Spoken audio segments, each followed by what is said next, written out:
En quelques étapes simples, vous pouvez facilement remplacer votre décodeur standard de Cogeco. Avant toute chose, vous allez devoir déconnecter le décodeur numérique que vous avez présentement. Pour ce faire, commencez par débrancher le câble coaxial qui se trouve à l'arrière de l'appareil. Ensuite, débranchez le bloc d'alimentation de la prise électrique et du décodeur, puis débranchez tous les câbles reliant encore le décodeur à votre téléviseur. Vous êtes maintenant prêt à installer votre nouveau décodeur numérique. Pour commencer, branchez l'une des extrémités du câble coaxial fourni dans une prise de câble murale. Puis, branchez l'autre extrémité dans l'entrée RF-IN de votre nouveau décodeur numérique. Branchez ensuite le fil du bloc d'alimentation dans le port 12V DC du décodeur, puis branchez le bloc à une prise de courant murale. Une fois que vous aurez en main le deuxième câble coaxial fourni, branchez l'une de ses extrémités dans l'entrée Tout TV VCR qui est située à l'arrière de votre décodeur numérique. Branchez ensuite l'autre extrémité dans l'entrée du câble de votre téléviseur. Sur de nombreux téléviseurs, cette entrée sera identifiée sous le nom de câble IN ou de antenna IN. Pour sélectionner l'entrée de votre téléviseur, commencez par vous assurer que ce dernier est allumé.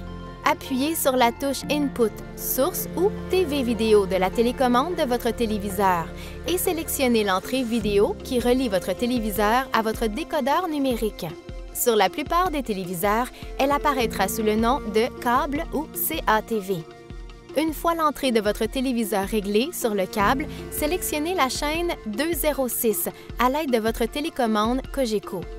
Votre téléviseur doit absolument être réglé sur la chaîne 206 pour pouvoir afficher le contenu diffusé par le décodeur numérique.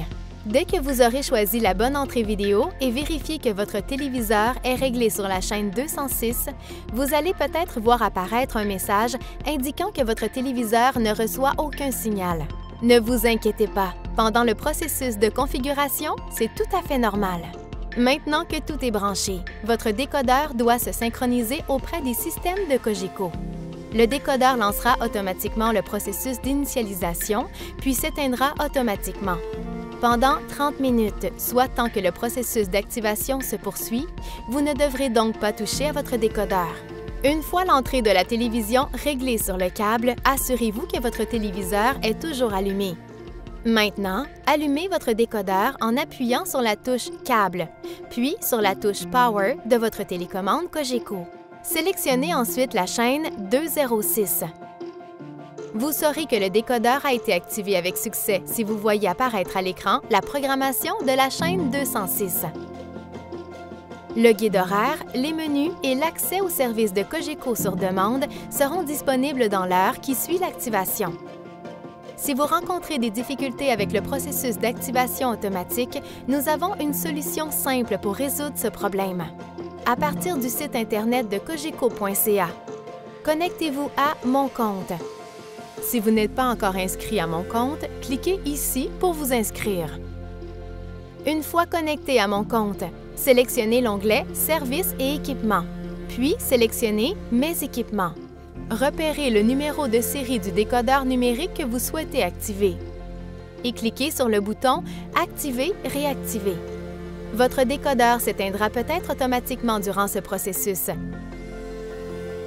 N'y touchez pas pendant 30 minutes, soit tant que le processus d'activation n'est pas terminé. Si vous avez besoin d'être assisté par l'équipe de soutien technique de Cogeco, cliquez ici pour nous contacter. Si vous avez besoin d'aide pour programmer votre télécommande Cogeco et découvrir ses fonctions, cliquez ici. En vous connectant à Mon compte, vous pouvez très facilement modifier votre sélection de chaînes.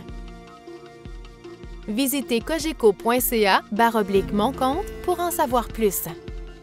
Il ne vous reste plus qu'une chose à faire, mettre dans une boîte de carton votre ancien décodeur numérique, ainsi que la télécommande, le bloc d'alimentation et tout autre accessoire qui venait avec.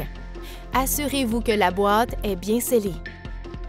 Apposez ensuite sur cette boîte l'étiquette d'expédition qui vous a été fournie avec votre nouveau décodeur, en prenant soin d'inscrire votre nom et votre adresse postale complète dans la section de.